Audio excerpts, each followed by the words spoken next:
வணக்கம் நண்பர்களே. இந்த வீடியோல நம்ம என்ன பார்க்க போறோம்னா, 10 பிரசாந்த் கிஷோருக்கு சமம் சீமான் அவர்கள் அப்படின்னு சொல்லிட்டு ஜெய்சங்கர்ங்கிற ஒரு ஜர்னலிஸ்ட் சொல்லியிருக்காரு. அவர் உண்மைய தான் சொல்றாரா? இல்ல அடிச்சு விடுறாரா? அப்படிங்கிறத இந்த வீடியோல நம்ம பார்க்க போறோம்.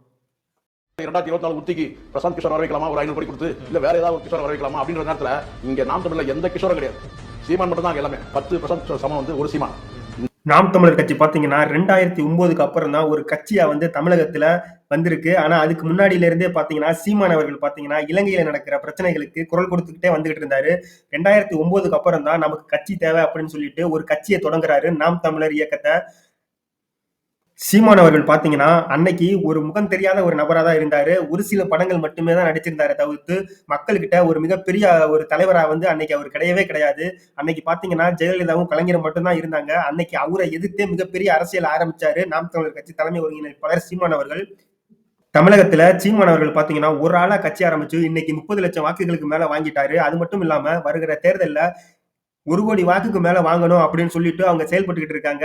ஆனா திமுக பார்த்தீங்கன்னா, கடந்த 50 வருஷமா திராவிட கட்சிகள்னு சொல்லிட்டு தமிழகத்துல இல்லாத இடமே கிடையாது. திராவிட கட்சிகள் மக்கள்கிட்ட எக்கச்சக்கமான செல்வாக்கு வாங்கி ஓஹோன்னு இருந்த கட்சி தான் இந்த திராவிட கட்சிகள்.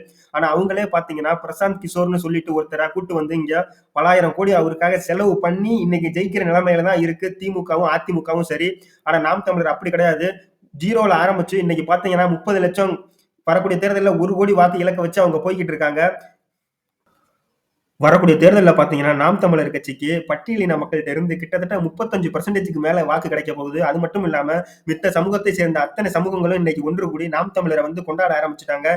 இது வந்து பார்த்தீங்கன்னா, திராவிட கட்சிகளுக்கே ஒரு மிகப்பெரிய கலக்கத்தை ஏற்படுத்தினாலும், அவங்க பிரசாந்த் கிஷோர் அப்படின்னு சொல்லிட்டு பலாயிரம் கோடி செலவு பண்ணி தான் இன்னைக்கு ஜெயிக்கிற நிலைமையில இருக்கு இந்த திராவிட கட்சிகள்.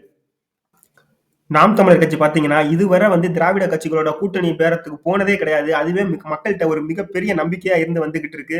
சீமான் அவர்கள் பார்த்தீங்கன்னா, 10 பிரசாந்த் கிஷோர் கிடையாது, 100 பிரசாந்த் கிஷோருக்கு சமம். ஏன்னா, அவரு பார்த்தீங்கன்னா, இன்னைக்கு வரையும் அவர் கொண்ட கொள்கையில எந்த ஒரு மாற்றமும் இல்லாம, நான் தனிச்சு தான் நிப்பேன், தனிச்சு தான் வெல்லுவேன் அப்படின்னு அவரோட உறுதியா நின்னுகிட்டு இருக்காரு. அதுவே ஒரு தமிழகத்துல ஒரு மிகப்பெரிய மாற்றத்த கொண்டு வரும் அப்படின்னு நாம் தமிழர் தம்பிகள் அவர் பின்னாடி அணிதிரண்டு வந்துகிட்டு இருக்காங்க.